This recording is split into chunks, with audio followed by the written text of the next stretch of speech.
De origen hidalgo, su abuelo fue el primer miembro de la familia en llegar a tierras palentinas.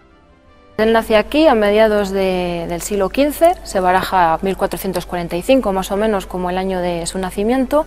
También se ha encontrado en los archivos del pueblo que tenía varias casas en propiedad que alquilaba, o sea, eso también le daba rentas, tenía un rebaño bastante grande de ovejas. Nos puede hacer un poco la idea de que era un personaje que vivía de forma acomodada, no solo vivía de su pintura, o sea que él, la verdad que la relación con el pueblo la mantuvo siempre. Digo que no cabe duda de que Paredes siempre ha sido para nuestro Berruguete pues su casa, ¿no?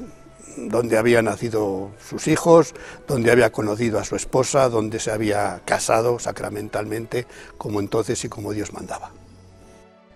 Aún en la actualidad muchos historiadores recelan si viajó a Italia. Sin embargo, otros aseguran que el legado que ha quedado no deja ninguna duda.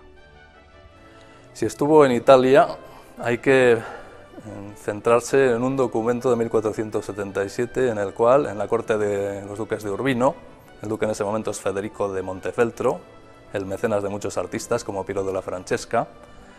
En la corte de Urbino se cita a un Pietro Spagnuolo, que se ha querido pensar que se trata de Pedro Berruguete. Lo normal y lo más habitual es que los historiadores piensen que estuvo unos 10 años en Italia trabajando en la corte de uno de los ciudadanos más exquisitos del momento en Europa, el gran duque de Urbino, Federico de Montefeltro. Entonces, no deja de llamar la atención que alguien del que aquí no tenemos muchos datos en esa época aparezca ya trabajando en una de las cortes más elegantes de Europa, ¿no? Y con unas pinturas de tal importancia que parte de ellas están en el Museo del Louvre, ¿no? O sea, después de su estancia italiana, Berruguete regresa a Castilla. Es entonces cuando los reyes católicos le hacen llamar. Está vinculado a obras de mucho nivel en el Reino de Castilla. Evidentemente, sus contemporáneos le reputaban como un gran artista. De hecho, para la reina Isabel, pinta la Anunciación que se conserva en la Cartuja de Miraflores, que sabemos que siempre estuvo allí, o algunas de las obras de la Capilla Real de Granada. Artista, creador y adelantado a su tiempo, Pedro Berruguete es considerado uno de los más grandes pintores de la historia de España, que cambió la forma de pintar castellana del siglo XV. La figura de Pedro Berruguete es muy importante para la historia del arte español, es el primer pintor renacentista de la Corona de Castilla. No es un artista aprendiz de nadie, es un artista creador, ¿eh? Es un artista que rompe moldes, que es el señor de la historia, ¿no? de aquella época.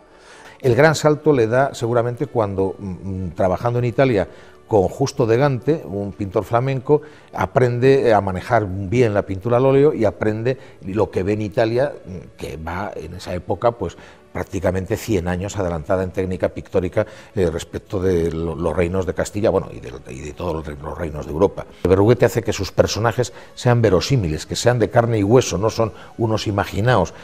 Entre sus obras destacan algunas como Los pretendientes de la Virgen y La crucifixión en el Museo Diocesano, La lamentación sobre el cuerpo de Cristo en la Catedral de Palencia, o La adoración de los Reyes y la Anunciación, conservadas en el Museo Parroquial de Santa María de Becerril de Campos. Pero sin duda su obra maestra está en Paredes de Nava.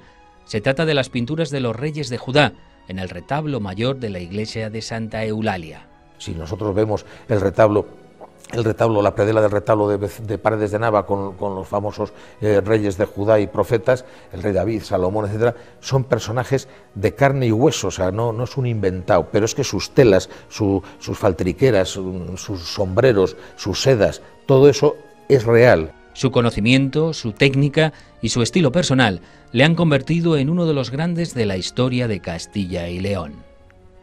Para nosotros es el orgullo de Paredes, ¿no?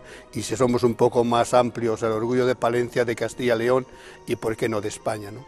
Digamos que estamos ante un personaje que introdujo el Renacimiento, el colorido, la perspectiva. Yo creo que no se puede estudiar la historia de la pintura española si no lo tenemos en cuenta a Pedro Berruguete, ¿no? Nuestro querido Berruguete.